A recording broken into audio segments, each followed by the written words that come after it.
শুভ সকাল বন্ধুরা, সবাইকে রথযাত্রার অনেক অনেক প্রীতি ও শুভেচ্ছা। আবার একটা নতুন ব্লগ ভিডিও নিয়ে চলে আসলাম তোমাদের সামনে।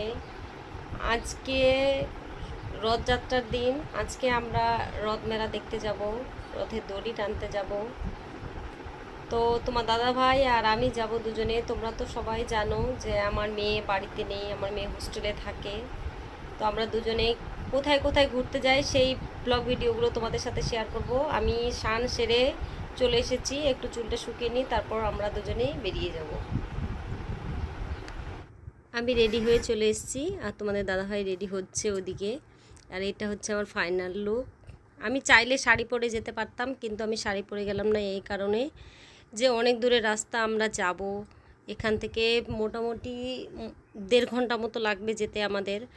আর সেই জায়গাটাতে যাওয়ার আমার অনেক দিনের ইচ্ছা। আমার মেয়ে সামার ভ্যাকেশনে যখন ছুটিতে এসেছিল তখনই আমরা যেতে চেয়েছিলাম, কিন্তু তোমাদের দাদাভাইয়ের জন্য যাওয়া হয়নি। তখন কন্টিনিউ এত গান চলছিল যে ও সময়ই দিতে পারছিল না আমাদেরকে নিয়ে যাওয়ার জন্য। আর ফার্স্টে যেটা করতে হয় সেটা তো জানোই, বাইক নিয়ে বেরোলে আগে তেলটা ভরতেই হবে। তেল না দিলে কিন্তু গাড়ি চলবে না। তো আমরা তেল ভরে নিয়ে সোজা রওনা দিলাম আমাদের যাত্রার দিকে, যেদিকে আমরা যাব সেদিকে। আমরা দুপুর 1টা পৌনে 2টা নাগাদ বেরিয়েছিলাম, কিন্তু যেতে যেতে দেখছি স্ট্যান্ডগুলোতে মানে দোকানপাট সব বন্ধ, যেহেতু সেটা দুপুর টাইম ছিল। যেতে যেতে ভাবছি আজকে কি সত্যি রথযাত্রা, আমরা কি ভুল ডেটে বেরিয়ে গেছি? মানে যেখানে যাচ্ছি সেখান থেকে ঘুরে আসতে হবে না তো আমাদেরকে? যাচ্ছি আর মানে ভাবছি। তোমার দাদাভাইকে আমি আবার বললাম, সত্যি তো আজকে রথযাত্রা, তো আমরা গিয়ে আবার ঘুরে আসবো না তো? মন্দিরটা দেখতে পাবো তো, মেলাটা দেখতে পাবো তো? তো রীতিমতো দুজনে চলে গেলাম। যেতে যেতে দেখছি যে না, অনেক জায়গায় আবার রথ বেরিয়েছে। বেরিয়েছে বলতে সাজিয়ে রেখেছে কোথাও কোথাও। যে এখানে দেখো একটা পুরো হরিনামের দল বেরিয়েছে রথযাত্রা উপলক্ষে।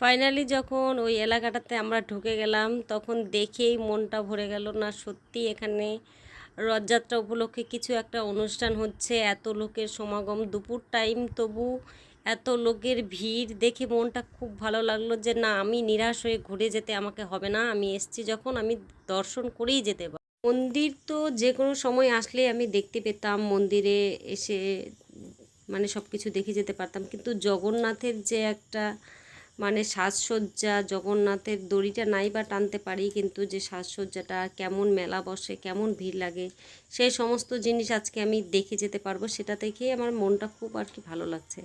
তোমাদের দাদাভাই এখানে অনেকবার এসছে গান করতে, কিন্তু ও জানে না যে মন্দিরটা ঠিক কোন দিকে আর কত দূর যেতে হবে। দেখতে পাচ্ছি যে লোকজন আসছে, কিন্তু আর যে কত দূর গেলে আমরা মন্দিরটা পাবো সেটা ঠিক তোমাদের দাদাভাইয়ের জানা নাই। তো ও একটু উকি দিয়ে দেখছিল যে আর কত দূর গেলে মন্দিরের দরজাটা পাওয়া যাবে। তো মন্দিরের যে মেন গেটটা, সেই গেটে কিন্তু মানে লেখা আছে বড় করে যে মানে তপনের মন্দিরটা কোন দিকে। ফাইনালি তোমাদেরকে বলেই ফেললাম যে আমরা তপনেই গেছিলাম। তপন যে মানে হসপিটাল মোড়টা আছে, হসপিটাল মোড়টা পেরিয়ে সামনে একটা মন্দির আছে, বাঁদিকে করে ঢুকতে হয়। আমাদের দিক থেকে যেতে বাঁদিকে করে আমরা যাই। তারপরে যে আনন্দ আশ্রম ক্লাবটা যে দেখতে পাচ্ছ, ওই আনন্দ আশ্রম ক্লাবের ঠিক সামনের গলিটা দিয়ে ঢুকে যেতে হবে। আর তার সামনেই পড়ছে একটা কালী মায়ের মূর্তি, আনন্দ আশ্রম ক্লাবের সামনে। সেখানে তোমাদের দাদাভাই প্রণাম করে তারপরে আমরা এখান থেকে বেরিয়ে যাব। আর কত লোক, কত সকাল থেকে যাওয়া আসা করছে, সকাল থেকে এসছে যারা, তারা খাবার অলরেডি শুরু করে দিয়েছে। আমরা যে গলিটা দিয়ে ঢুকছি এত ভিড় মানে বলার মতো না। কিন্তু সামনে গিয়ে কিভাবে কি ভিডিও করতে পারবো কি পারবো না, তোমাদেরকে ঠিকঠাকভাবে দেখাতে পারবো কি পারবো না তবু আমি জানি না। আর তোমরা কে কে এখানে মেলা দেখতে এসেছিলে প্লিজ যদি একটু কমেন্ট করো তাহলে একটু খুব ভালো হয়। তো চলো, যেটুকু পারবো সেইটুকু দেখাবো, দেখতে থাকো, সঙ্গে থাকো সবাই। সেখান থেকে প্রসাদ দিয়ে যাবেন। প্রসাদ সবার জন্য ব্যবস্থা রয়েছে। আপনারা প্রসাদ নিতে কেউ হুড়োহুড়ি করবেন না, প্রসাদ নিতে কেউ হুড়োহুড়ি করবেন না। আর প্রসাদের উচ্ছিষ্ট পাতা কেউ যেখানে সেখানে ফেলবেন না। দয়া করে প্রসাদের পাতা কেউ যেখানে সেখানে ফেলবেন না। মন্দির পরিষ্কার পরিচ্ছন্ন রাখা হচ্ছে। আপনারা যারা ভালো বাড়িতে নিয়ে যাবেন মন্দিরের কাছে আসতেই জুতো খুলে তো সবাইকে ঢুকতে হবে। এই যে দেখো জুতো এক একজন খুলে রেখে গেছে কিভাবে। আমরাও এই জায়গাটাতে জুতো খুলে তারপরে মন্দিরের দিকে রওনা হয়ে গেলাম দুজনে। মন্দিরে উঠছি আর দেখছি এত ভিড়, কিভাবে যে উপরে উঠবো, মানে নিচে তাকাবো না উপরে তাকাবো। উপরে মন্দিরটা দেখতে ইচ্ছে করছে আর নিচে আবার কাদা। তো যাই হোক কোনো রকমে সিঁড়ি পেয়ে গেলাম। সিঁড়ি বেয়ে উঠতে উঠতে তোমাদের দাদাভাই কী করলো, আমার হাতটা ধরলো, বলছে হাত ধরে চলো। আর হাত ধরে উঠতে উঠতে ভগবানের কাছে একটাই কামনা করছি যে ভগবান তোমার কাছে গিয়ে কি চাইতে পারবো না পারবো জানি না, কিন্তু যে হাতটা ধরেছি সে হাতটা যেন সারা জীবন ধরে থাকতে পারি। তারপর উঠেই মানে পার্টিশন ভাগ করে দিয়েছে ছেলেরা,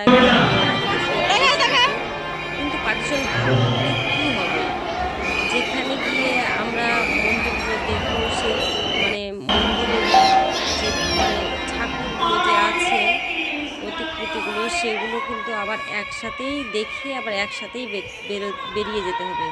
মানে সেই জায়গাটা এত চাপাচাপি এত ভিড় মানে বলার মতো না। আর সমানে মানে ভলেন্টিয়ার্সরা হুইসেল দিয়ে যাচ্ছে, বাঁশি মেরে যাচ্ছে যে তাড়াতাড়ি মন্দির দেখে তাড়াতাড়ি বেরিয়ে যান।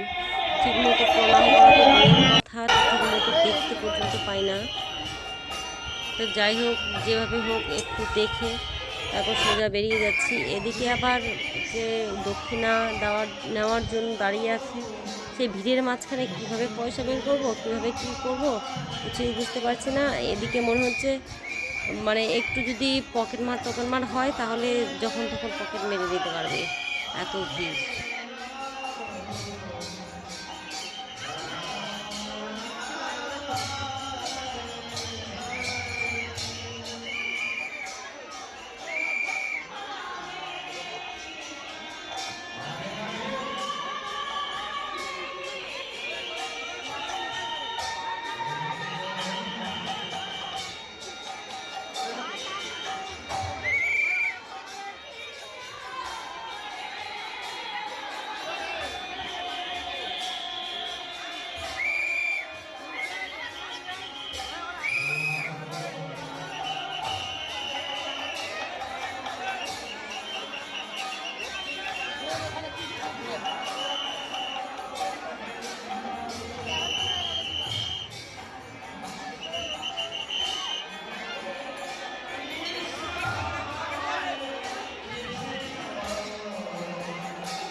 সত্যি এটা একটা শান্তিপ্রিয় জায়গা। ফাঁকা টাইমে আসলে যখন লোকজনের এত সমাগম থাকবে না, তখন মনে হয় আসলে সত্যি ঠান্ডা জড়িয়ে যাবে। তো খুবই ভালো লাগলো। আমি তো দুদণ্ড বসতেও পারলাম না, তোমার দাদাভাই আমাকে বসতে দিল না। এত ভিড়, এত লোকজন, কোথায় বসবো, কোথায় কী করবো কিছুই বুঝতে পারছিলাম না। দাঁড়িয়ে দাঁড়িয়ে ঢুকলাম আর সঙ্গে সঙ্গে দাঁড়িয়ে দাঁড়িয়ে বেরিয়ে চলে আসলাম। তোমরা যদি কেউ চাও দুদণ্ড শান্তি পেতে, তো এই মন্দিরে এসে দুদণ্ড বসে যেতে পারো। খুবই ভালো লাগবে, মন্দিরটা খুবই সুন্দর। আর হরিনাম হচ্ছিল সবসময়ের জন্য এক নাম। তো খুবই ভালো লাগলো। আরও ভালো লাগলো ওদের গানটা। যারা যারা এক নাম ভালোবাসে তারা তো সত্যি খুবই ভালো। আমিও ভালোবাসি এক নাম। তো আমরা বেরোচ্ছি, তখন দেখছি যে ডঙ্কা পার্টি ঢুকছে। তো এদের বাজনাটা এরা একসঙ্গে তাল মিলিয়ে এত সুন্দর বাজাচ্ছে। তোমরা বাজনাটা একবার শোনো, তাহলে বুঝতে পারবে।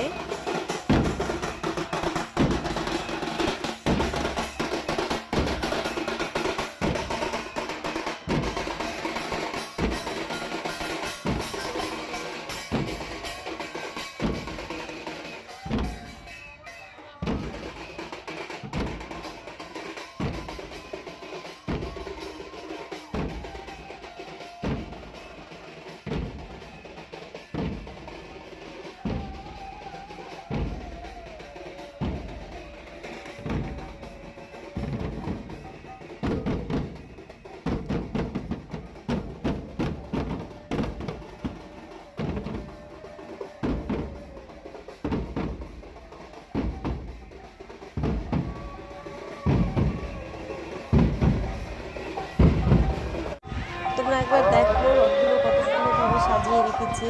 আর এই রথগুলো দেখার জন্যই আমার আশা। মন্দিরটা তো আমি যে কোনো সময় আসলেই দেখতে পেতাম, কিন্তু রথগুলো এইভাবে সাজানো, রথে মানে কীভাবে কী করে সেগুলো দেখার জন্যই আসা। তো রথগুলো এত সুন্দরভাবে সাজিয়ে রেখেছে, দেখেই মন ভরে যাচ্ছে।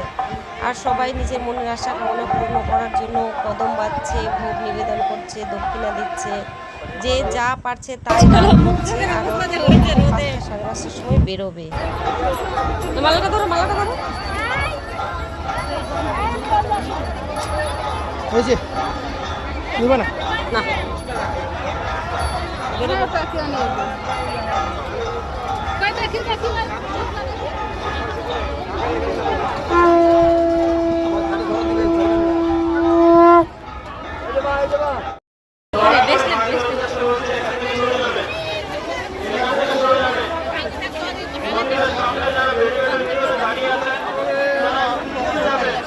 শেষ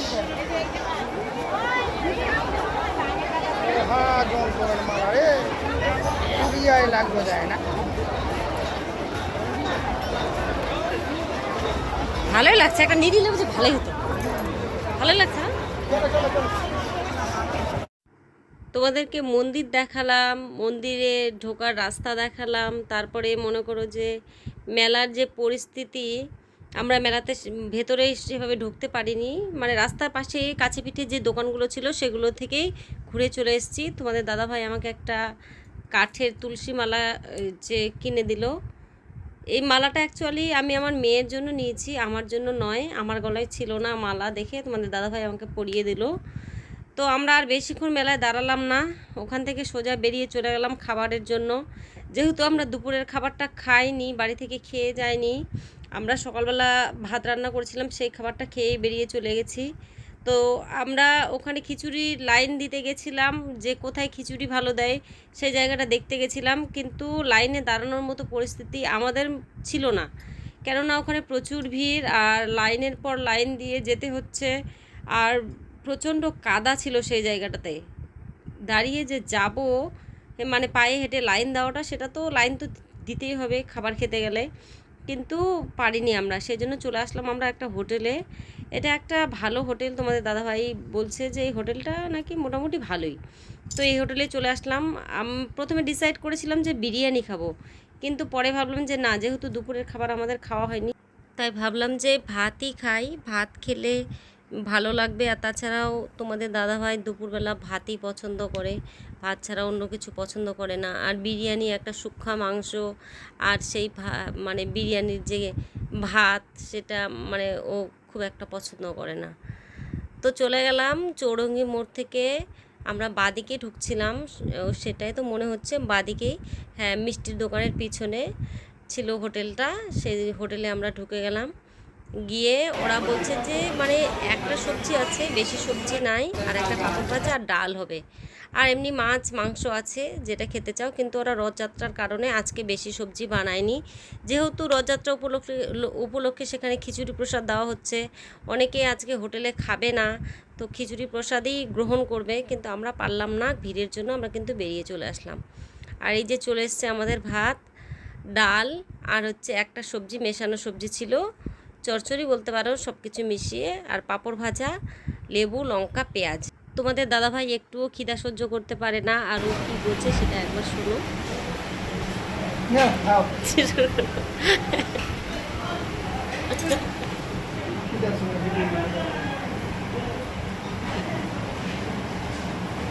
খুব খিদা পেয়েছে না? একটু তাকাও তাকাও।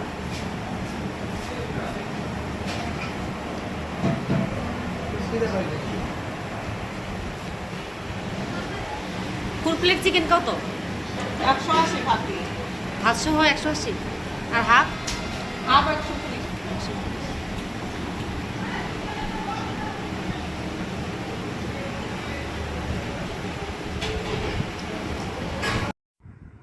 খেতে বসে তো তোমাদের দাদাভাইয়ের মুখটা তোমরা দেখতেই পেলে, ও একটুও খিদা সহ্য করতে পারে না। মানে ও লাইনে দাঁড়াতো খিচুড়ি প্রসাদ খেতে, ও ভীষণই পছন্দ করে, ও পছন্দ করে, আমিও পছন্দ করি। কিন্তু এই যে লাইন দিতে হবে, আবার কাদা নিচে, এদিকে প্রচুর ভিড়, গরম, যার জন্য আমরা কিন্তু বেরিয়ে চলে আসলাম। আমাদের উদ্দেশ্য ছিল আমরা খিচুড়ি প্রসাদ গ্রহণ করবো এসে, কিন্তু পারলাম না। শেষমেশ মানে চিকেন কষা দিয়ে ভাত খেয়ে বেরিয়ে আসলাম। সারাদিন নিরামিষ থেকে তারপরে আর কি করলাম, রথের দড়ি না টানতে চিকেন কষা খেয়ে বসে থাকলাম। আমরা বেরিয়ে গেছি, আমরা বাড়ির উদ্দেশ্যে এখন রওনা হব। আর এখানে বেশিক্ষণ দাঁড়াবো না, কারণ একটু পরে যদি মানে রথ বেরিয়ে আসে, তখন কিন্তু যাওয়া খুব মুশকিল হয়ে যাবে। এমনিতেও রাস্তা ব্যারিকেড করে দিয়েছে, যার জন্য আমি তোমাদের দাদাভাইকে বললাম যে আর দাঁড়াবো না, এখন আমরা বেরিয়ে চলে যাব। তারপর আমরা যেই বলা সেই কাজ, অমনি বেরিয়ে চলে গেলাম। মেলাতে আমরা সেরকম কিছুই খাইনি, আমার যেহেতু দাঁতের প্রবলেম, সেই জন্য আমি আইসক্রিমও খাইনি। আমরা বাইক নিয়ে বেরিয়েছি, তোমাদের দাদাভাই আমাকে মেঘ দেখাচ্ছে, ডান দিকে বা দিকে কোথায় বৃষ্টি হচ্ছে, কোথায় মেঘ নেমেছে, বৃষ্টি পড়ছে, এগুলো দেখাচ্ছে। মানে সরার মতো মেঘ ভাসছে, কোন মেঘে বৃষ্টি হয়, কোন মেঘে বৃষ্টি হয় না, ও আমাকে আর কি এগুলো বলছে ডিটেলসে। কিন্তু আমি কিছুতেই বিশ্বাস করছিলাম না যে মানে বৃষ্টি হচ্ছে। ও বলছে আমাদের সাইডে মানে বৃষ্টি হচ্ছে বাড়ির দিকে। আমি কিছুতেই বিশ্বাস করছিলাম না, যেহেতু আমরা মানে মোটরসাইকেলে করে যখন আসি, বাইকে করে, তখন মানে সেখানে কিন্তু রৌদ্রু ছিল, মেঘ ছিল কিন্তু রৌদ্রুও ছিল। তো বলছে বাড়ির দিকে বৃষ্টি হচ্ছে, বলছে আমরা নালাগোলা যেতে না যেতে মনে হয় বৃষ্টি পেয়ে যাব। কিন্তু আমি বিশ্বাস করছিলাম না, কিন্তু নালাগোলা পেরোতে না পেরোতেই 22 মিনিটের আগেই কিন্তু আমরা বৃষ্টি পেয়ে গেলাম। এখানে একটা অনলাইনের দোকান ছিল, সেই দোকানটাতে আমরা একটু দাঁড়িয়ে গেলাম, আমি বসেছিলাম, আর তোমাদের দাদাভাই দাঁড়িয়ে দাঁড়িয়ে ফোন টিপছিল। আর ফোন টেপা ওটা তো ওর একটা মানে অভ্যেস, ওর কেন সবারই একটা অভ্যেস। তোমাদের দাদাভাই একটা খুবই ভালো মনের মানুষ, আমার দিক থেকে আমি বলছি, কারণ যেহেতু আমি এত বছর থেকে ওর সাথে সংসার করছি, ওর সাথে থাকছি, ওকে আমি মানে যতটা চিনি তার পরিপ্রেক্ষিতে আমি বলছি, ও সত্যি খুব ভালো মনের মানুষ। আমি চেয়েছি বা আমি মানে কি চাই, কিভাবে থাকি, মানে আমি এখন রেগে গেছি না মানে ভালো আছি, সেই জিনিসগুলো ও খুব বোঝে, খুব আমাকে বোঝে। আমি ভাষায় প্রকাশ করতে পারছি না। অ্যাজ এ হাজব্যান্ড ও খুবই ভালো, আর একটা বন্ধু হিসেবেও ও খুবই ভালো। আমি ওর মধ্যে বন্ধুত্ব, ভালোবাসা, তারপরে মানে যা কিছু বাবা মার আদর স্নেহ সবই মনে করো ও আমাকে দিয়েছে, এতদিন পর্যন্ত দিয়ে আসছে। ও কখনোই আমাকে দুঃখ দেওয়ার চেষ্টা করে না, মানে আগে যা হয়েছে হয়েছে, কিন্তু এখন যে চলছে মানে ও আমাকে কখনোই নিচু করার চেষ্টা করে না, ও আমাকে কখনোই দুঃখ দেওয়ার চেষ্টা করে না। ও সব সময় চায় আমার মন জুগিয়ে চলতে, আমি কি চাইছি কি চাইবো সেগুলো ও কীভাবে যেন আগেই বুঝে যায়। সত্যি মানুষটা খুবই ভালো মনের মানুষ। আর আমি চেয়েছি সেটা হয়নি, সেটা খুব কমই হয়েছে। আমি যদি বলি আজকে আমি একটা জায়গায় যাব, তো ও আমাকে কখনোই বাধা দেয় না। যদি ও গানে থাকে তাহলে আমি একাই চলে যাই, আর যদি বাড়িতে থাকে ওর যত পরিশ্রমী হোক না কেন ও আমাকে নিয়ে যাওয়ার চেষ্টা করে। আমি একটু মনে হয় বেশিই বলে ফেললাম। তো যাই হোক, আমরা তপনে তো লাইনে দাঁড়াতেও পারিনি, খিচুড়ি প্রসাদ গ্রহণ করতেও পারিনি। আমাদের কলোনিতে প্রত্যেক বছরই এরকম প্রসাদ, খিচুড়ি প্রসাদ দেয়, তো এবারও দিচ্ছে। তোমরা তো দেখতেই পেলে রথটাকে নিয়ে গেল সাজানোর জন্য। ওখানে যে গিয়ে মানে সাজাবে, সাজিয়ে তারপরে রথটাকে টেনে নিয়ে আসবে রথের দড়ি, তখনই কিন্তু সবাই টানবো। তোমাদের দাদাভাই খুবই খিচুড়ি প্রসাদ খেতে পছন্দ করে। এত গরমের মাঝে ও কিন্তু খুব সুন্দরভাবে খাচ্ছে। আর ওর খাওয়ার মানে ধরনটা আমাকে খুবই ভালো লাগে। কেন যেন না, ও খেলে আমি তাকিয়ে থাকি। ও যখন ভাত মাখে তখন আমি তাকিয়ে থাকি। এত সুন্দর করে ভাত মেখে খায়। ওর মতো খেতে আমি পারিই না, চেষ্টা করলেও পারি না, খুব ভালো লাগে। তো গরমে ও খাচ্ছে আর আমিও একটু নিয়ে নিলাম বাটিতে করে। আমারও খিচুড়ি প্রসাদ ভালোই লাগে। তো বৃষ্টি তো থেমে গিয়েছে। দেখো লোকজনের ভিড় কত, এখানে বাচ্চারা কত সুন্দরভাবে খাচ্ছে। আর আমিও নিয়ে নিয়েছি, আমিও একটু খেয়ে নিচ্ছি। তোমাদের দাদাভাইয়ের সম্পর্কে আমি যা যা বললাম, তোমরা তোমাদের দাদাভাইকে দেখো আর মিলিয়ে নিও কথাটা সত্যি কি মিথ্যা। তোমরা যারা চেনো তারা তো ঠিক আছে, আর যারা চেনে না তাদেরকে আমি বলছি যদি কোনো দিনও দেখা হয় লোকটার সাথে একটু কথা বলে দেখো কেমন। বলতে বলতে কিন্তু রথের দড়ি চলে এসছে। তো তোমাদের দাদাভাইও একটু টেনে নিল, আমিও একটু টেনে নিলাম যে ঠাকুর যা খেয়েছি ক্ষমা করে দিও। বাড়িতে যাওয়ার সময় পেলাম না, মানে জামা কাপড় ছাড়ারও সময় পেলাম না। তো ক্ষমা প্রার্থী হয়ে ভগবানকে বলে রথের দড়িটা টেনে নিলাম, কারণ আমরা এখন বাড়ি চলে যাব। তপনে যদি আমরা রথের দড়ি টানার জন্য থাকতাম তাহলে মনে হয় আমরা আর বাড়িতে আসতে পারতাম না, আস্তে আস্তে 8টা-10টা বেজে যেত। এখানেই যদি এত ভিড় হয় তপনে তাহলে কত ভিড় তোমরা একবার দেখো। নিজের লোকাল এরিয়াগুলো থেকেই লোক এসছে, তাতে এত ভিড়। আর তপনে তো মনে করো সব দিক থেকে, দিনাজপুর থেকে, তারপর মালদা থেকে, এদিক থেকে লোকজন গিয়ে মানে ওখানে ভরে গেছে, তাহলে ওখানে কত ভিড় হবে। যার জন্য আমরা ওখান থেকে কিন্তু তাড়াতাড়ি বেরিয়ে চলে আসলাম। আমরা রথের দড়ি টেনেই সঙ্গে সঙ্গে বেরিয়ে গেলাম এই কারণে, যেহেতু আমার মানে কাকা শ্বশুরের ছেলে মেয়ে আছে, ওরা খুব আশা করে আছে ওরা মেলায় আসবে। আমরা বৃষ্টির কারণে বাড়িতে আসতে পারলাম না, টোটো নিয়ে যাওয়ার কথা ছিল, যেতে পারলাম না। আমরা বাড়িতে গিয়ে পৌঁছাবো আর ওরা আসবে রথের দড়ি টানতে, যার জন্য আমরা সকাল সকাল বেরিয়ে গেলাম। আমার চ্যানেলটা দেখছো বলো, আর রথের দড়ি টানতে গিয়েছিলে, রথ মেলা দেখতে গিয়েছিলে, আর এলাকায় মানে কতদিন মেলা করতে জানিও। এর পরবর্তীতে চেষ্টা করবো তোমাদের এলাকাগুলোতে গিয়ে রথ মেলা দেখার। আর তোমাদের দাদাভাইকে তো তোমরা সবাই চেনো কম বেশি, তোমরা তো জানো তোমাদের দাদাভাই গান করে, মনসা গান করে। আর ওর কয়েকটা চ্যানেল আছে, সেই চ্যানেলগুলো তোমরা যারা সাবস্ক্রাইব করবে তারা সাবস্ক্রাইব করে দিও। চ্যানেলগুলোর নাম হচ্ছে, একটা হচ্ছে অজয় সরকার, একটা অজয় বেগলা, একটা হচ্ছে এন্টারপ্রাপ স্টুডিও, আর একটা আমরা নতুন রিসেন্ট খুলেছি, সেটার নাম হচ্ছে মনসা গান। ফাইনালি আমরা বাড়িতে পৌঁছে গেছি। আর আমার মেয়ের জন্য নেওয়া এই লকেটটা, এটা আমি একটু পরে আছি, তোমরা দেখে বলো কেমন লাগছে লকেটটা। আর প্রতিদিনের ন্যায় আজকেও তোমাদের দাদাভাই যেরকম মানে কোথা থেকে আসলে মোবাইল নিয়ে পড়ে যায়, সেরকম আজকে মোবাইল নিয়ে পড়ে আছে। তাও দেখাচ্ছি, দেখো এই লোকটা শুধু ফোন দেখে দিনমান, সারাদিন বাড়িতে থাকলে সারাদিন ফোন দেখে। দেখা মুখটা চোরের মতো করে তাকাচ্ছে। আমার ব্লগটা আর আমি বেশি দূর এগোবো না, আমি ব্লগটা এখানেই শেষ করব। তোমরা এর পরবর্তীতে কেমন ব্লগ ভিডিও দেখতে চাও, আর কার কার এলাকায় কতদিন ধরে মেলা চলে। আমাদের কলোনিতে তো 7 দিন চলে না, একদিন হয়, আবার উল্টো রথের দিন একদিন হয়, তারপরে শেষ। তো এর পরবর্তীতে চেষ্টা করব তোমাদের এলাকাগুলোতে গিয়ে মেলা দেখার। তো তোমরা প্লিজ একটু কমেন্টে জানিও মানে কোথায় কোথায় বেশি দিন ধরে অনেক অনেক জায়গা আছে যেগুলোতে 7 দিন ধরে মেলা চলে, যেরকম তপনে 7 দিন ধরেই মেলা চলে। তো ভালো থেকো সবাই, সুস্থ থেকো, সঙ্গে থেকো আমাদের। ধন্যবাদ সবাইকে, বাই বাই।